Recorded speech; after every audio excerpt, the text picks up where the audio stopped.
Hello, everyone. Welcome to Talking Logistics, where we have conversations with thought leaders and newsmakers in the supply chain logistics industry.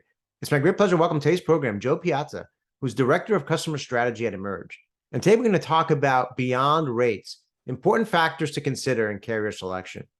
So when it comes to procuring rates, procuring freight, rates and capacity availability almost always take center stage. And, this is certainly true when freight demand exceeds available capacity, which is where the market was for most of 2021 and even earlier this year. But market conditions are certainly different today than it was last year. So is this affecting the way shippers are approaching freight procurement? And when it comes to selecting the quote unquote right carriers, what factors are most important? And how does a freight procurement technology platform take all of these factors into consideration? Well, those are the main questions we're going to discuss in today's episode. It's great to have Joe on the program to share his insights and advice on this topic. So, Joe, welcome to the program. Yeah, thank you very much for having me. I appreciate the time today.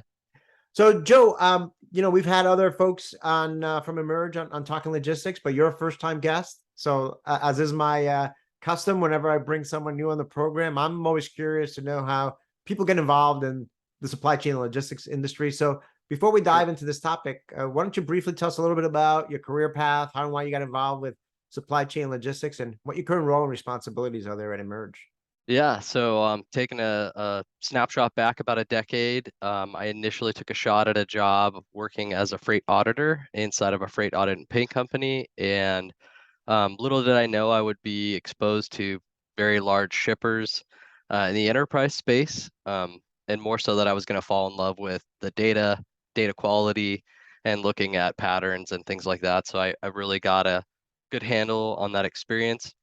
I quickly moved over to a carrier account management role and got to work more directly with carriers and finding out what was very important to them and what made a good relationship between a shipper and a carrier last over time.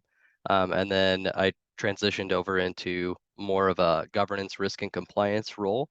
And so it was very much a role based on, what had happened after the shipment had taken place. And so I was attracted to Emerge's offering and made the transition over to Emerge, really to facilitate some improvements and advisory capacities, really on the procurement side based on what I had seen again happen after everything took place. How could I be more preventative on the front end from a procurement behavior standpoint? Yeah, that's a great, a couple of things jumped out at me. First, that you fell in love with the data. And, that's something that I would say 23 years ago when I first started in this industry, you wouldn't hear that from someone entering the industry, in terms of the role that data analysis and analytics and everything else is playing in the industry today. So I think that's great. And then secondly, I was a product design engineer by training when I first started my career. And we always talked about that it's always easier and less costly and takes less time to fix things at the front end, right? At the design phase, if you will, than trying to fix things at the back end. So the Right. last point that you made is to say, hey, you know what? I've got all this experience on what happens after the freight is tendered and after the shipment occurs, and then the freight payment and audit and so forth. Hey, why don't I go to the front end? Because there might be some things that we could do at the front end on the procurement side that might alleviate or eliminate some of the challenges perhaps that might pop up later on if they're Absolutely. addressed at the procurement side of things. So that's great. So let's get right into the topic now. Sure. Like I mentioned, I think if we were talking about the transportation market last year at this time, you would probably characterize it differently than what it is today, because it certainly is a different environment. So how would you characterize the current market, and is it affecting the way shippers are approaching the freight procurement? I mean, are they becoming more selective in the carriers they choose to work with? Yeah, I think the current state of the transportation market is in flux. It's still trying to find its ground, to provide consistency back to carriers and for shippers, whose, planning and accrual is super critical to continuing business and growth. So the approach is shifting with the market shifting as well. And so they're becoming more selective in regards to where they've seen high level of service quality, continuation and extension of rates. So again, that planning and consistency factor is super critical for the shippers. And I think where the carriers have also adapted their strategies for the market as well is knowing their shippers' freight, and also taking a moment to look back at the data that they have as well to say where can we plan and be more consistent for our shippers. Yeah. No, I think that those are two important trends there, and I think I think you're right. It's still trying to find its equilibrium, if you will. But certainly, I think it's a little bit less noisy, I think, than it was, a year ago. But nonetheless, we all know the market is cyclical. There's still a lot of concern out there, volatility out there, in terms of what can disrupt the market, if you will. So I think it's always I think transportation executives still remain, they're always on their toes, to try to Right. anticipate what can shift things, moving forward. I mean, one of the things that we recently completed an Indago survey. So this is a survey that we conducted with our Indago supply chain research community. So these are supply chain logistics professionals from manufacturing, retail, and distribution companies. And we're going to highlight some of those results in an upcoming research report that's going to be published by Emerge. And we asked about lessons learned over the past 2 years, and many shippers. One of the things that came out is that many shippers are looking to expand their carrier base. So when it comes to selecting, the quote unquote right carriers, for their networks, I mean, what factors are most important to shippers from your perspective? Yeah, I think this is a really interesting subject, especially when you have growing businesses. And I'll kind of break my answer up into two sections. One being, where you have a growing business and they've had to find capacity providers that are able to fulfill the need and get their commodities, to the consumers or to finished good facilities. They struggled in this market with consistent capacity. And so where you had very large enterprise shippers, they were able to retain their core network of carriers. And so, where I see a need to grow is in that smaller, maturing side of the shipper business. And then where there is more consistency and almost a consolidation, and some shrinkage as far as a core carrier network in the enterprise space is kind of a give and take right now. Is that kind of what you're feeling as well or sensing that? Yeah, in fact, in the report that I referenced that's coming out, I mean, we saw two things come out. One is that we saw shippers say, we want to have greater access to a broader base of carriers. And I think part of that is particularly from when spot needs arise, right? Right. So when the routing guy breaks down, or even if they want to be more strategic in how they use spot versus contract, they want to be able to have kind of, again, an expanded access to carriers, because as you know very Yeah. well, right? The majority of carriers are owner operators, small fleets, and historically a lot of shippers haven't had access to that long tail of carriers. So on the one hand, I think that's where, at least from the research and how we interpret it, is the expanding carrier base comes from. But to echo your other point, the other thing that came out of the research was that just because they want to expand their carrier base, it doesn't mean that strategic partnerships are important anymore. And in fact, they rank that extremely important, and more important than ever as well. And I think that gets to your point in terms of where you do have those strategic relationships, those core carriers that are servicing you predictably, consistently, with good service. Those, you want to make sure that you maintain those relationships. So I think you're right. I think we see that in the research as well, is both those things being true, if you will. Yep. Yep. Absolutely. And I would say, to your one of the points that you made too that I find really interesting is those asset owner, carrier operator, capacity providers are not being exposed to the types of freight that they can find, or have the level of penetration they can make in a shipper to earn that trust and confidence in order to carry that freight over time. And so I think that's where we are seeing folks expand their carrier networks to find those types of providers, because a lot of the times their willingness and want to exceed the level of service a shipper has traditionally seen from an incumbent over time is a lot higher. So it's nice to see that change as well. Right. And like you said, it's a win-win for both parties, right? Because there's a lot of carriers that want, not only the shippers want access to that long tail, but obviously those long tail carriers want access to freight that they don't have visibility, they haven't historically had visibility to, an opportunity to, Right. position themselves in front of. Now going back to, I made in my opening comments, I talked about how, cost or rates and capacity usually take center stage in freight procurement. But particularly in kind of this environment that we're in right now, and of course, savvy shippers know that it's more than just rates and capacity. I mean, there are other factors involved. I mean, what are you seeing other shippers kind of prioritizing or focusing on other factors that maybe when tight was really tight, all they really was hoping that, any carrier would show up to their dock to pick up their Yeah. shipments, but now they're now that things are, they could be a little bit more selective, or those some other factors come into play now in terms of selecting the right carrier.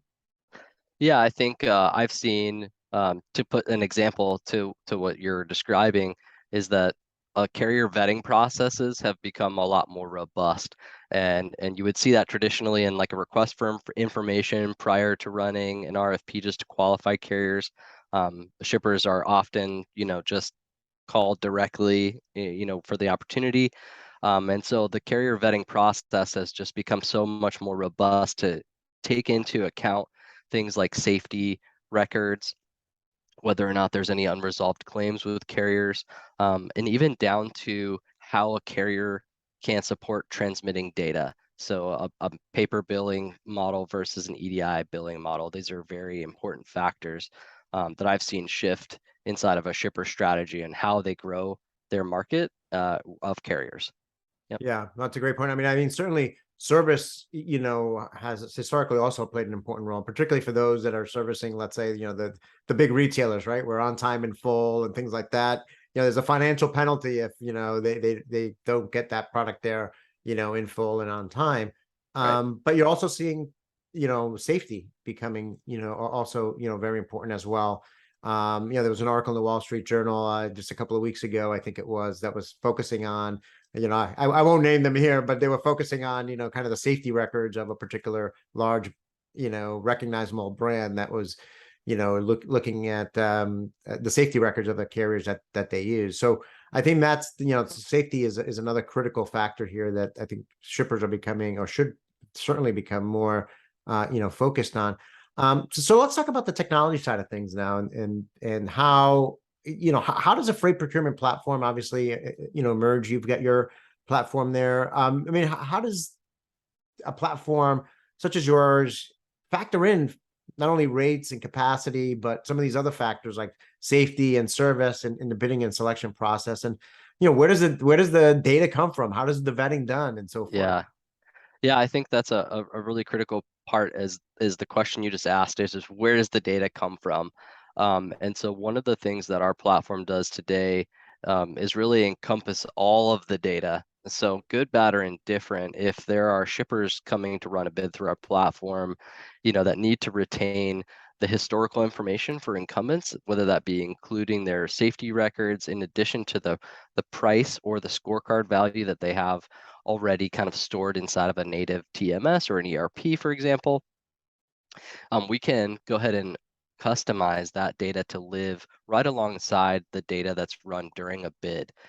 So what that does is it really powers up the analysis after a bid's complete, so that a shipper doesn't have to go through the activity of stitching their data together with the prices they've received, in addition to the other factors that they're going to consider before they actually facilitate an award. Yeah, I mean, I think this is where, technology, I talked earlier about data analysis and analytics. I mean, this is, I think that's a great example of, combining, getting data from multiple systems, whether it's a shipper's TMS or other, or your own platform, obviously, because you're collecting and generating a lot of data yourselves, and being able then through technology, through dashboards or things of that nature, being able to showcase that data in a way that makes sense, and it's helps to facilitate decision making on behalf of the shippers, right?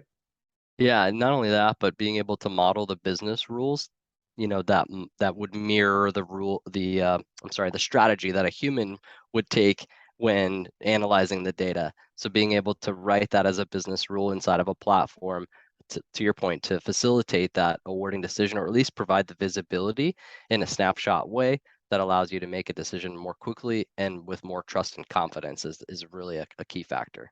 So what are some examples of those business rules? I mean, historically, I've seen business rules like, we want to work with X% minority owned carriers, let's say, or we want to work with Yeah. smart way carriers. I mean, are those some examples? Yeah, some examples can also include the percentage of freight that's awarded to capacity providers that are uh, known as an asset only versus a broker only. So that division is a common one. Or a lot of the times I'll hear from procurement teams that they're trying to meet a certain KPI. So their directive internally as an organization is to reduce the total transportation spend by 5 to 10% based on the bid frequency that they're going to run. And so if they know that they have a measurement to reach and they can write that as a business rule and include their previous historic incumbent rates, then it's easy to see where the delta is and where the tolerance is within a certain spec versus outside of a certain spec, and who those carriers are that have kind of fallen into scope as well. And does the process change or the technology? I mean, I mean, there's a lot of conversation today. And obviously, you guys are in the forefront of this. The whole annual procurement bids versus doing more frequent, smaller bids and more targeted bids. Right. And there's of course the other extreme, the spot. I mean, how does that process work across those different types of frequencies or types of procurement engagements?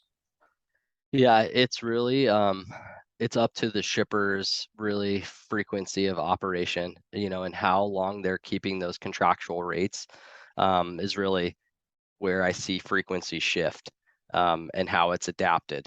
And so it's kind of an area where we try to make sure we're aligning with our shippers, internal practices as far as, not introducing fatigue to their network as well. I think that's a big concern that the shippers have is, how long is too long of a contractual period versus where's the sweet spot where a carrier can commit and execute against those terms.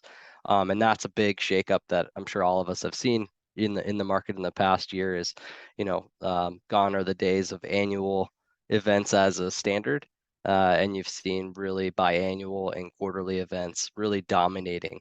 I think it's targeting staying on pulse with where the market is at the time, but again, not getting to a point where you've overextended a carrier and the relationship between a shipper. Yeah, no, finding that happy middle ground, if you will, or happy media frequency that's both a win-win for both the shipper and the carrier, I think is where the market is, Right. moving toward. Because I love that, fatigue, because I think that's a great word. Because I mean, the last thing you want to do is, put something out to bid every week, right? I mean, I think that goes against what you talked about earlier in terms of, building trust and building strategic relationships.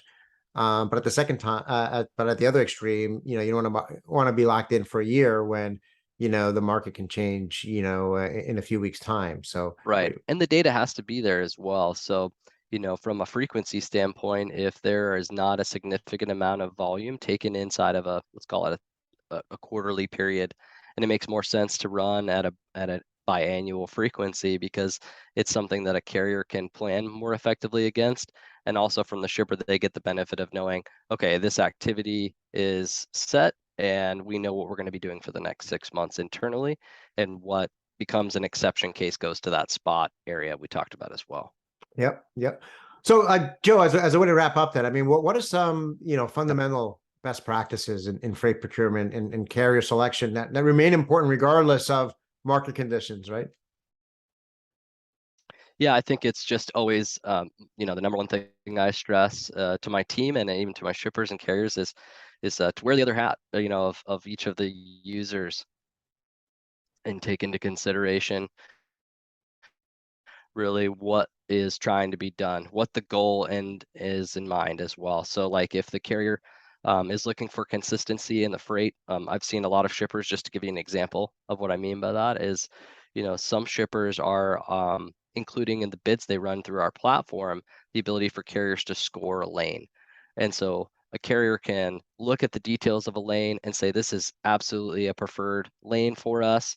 And you typically see a correlation between the pricing and that particular lane rank that a shipper has allowed the carrier to specify. So the counter goes, if they've not ranked very well a lane, the pricing typically won't be the most aggressive because of capacity or even down to the regional location of the equipment they have to service that shipper's freight. So it's really just come down to, I think, transparency and being able to communicate effectively and closing that gap between the shippers and carriers so that everybody is working towards the same goal. I love that. We did research earlier this year. It might have been actually last year where we talked about supply chain resilience, and which is another hot topic out in the industry. And it was very broad. It was more around, supply chain. And, we asked, what actions or what's going to be important to develop more strategic and resilient relationships with your, create a more resilient supply chain. And the number one thing that came on top was develop stronger, more transparent relationships with their suppliers. And this presumably included, their carrier partners, as well. So I think that's a key word that you mentioned there, transparency, having visibility to that data, wearing each other's hat, if you will, to understand, what's important to each other. And I think when you mutually understand what's important to each other, and that creates that basis for trust and creating a mutually beneficial relationship. So Joe, Absolutely. I think, yeah. So Joe, I again, we're out of time here, but you provided some great insights and advice on this topic. I think we could probably go on for another hour or so, because this is an area that there's so much, meat to it, if you will. But I appreciate you taking the time to, share your insights and advice on this topic. Yeah, thank you for having me. I'd be happy to come back anytime. And I want to thank those of you that joined us. If you're watching this episode on demand, either at the Talking Logistics website or at the Emerge website, and you've got a question or a comment for Joe, you can post it there, and I'm sure he'll be more than happy to respond via that medium. Again, thank you for joining us, and look forward to seeing you in a future episode of Talking Logistics. Have a great day.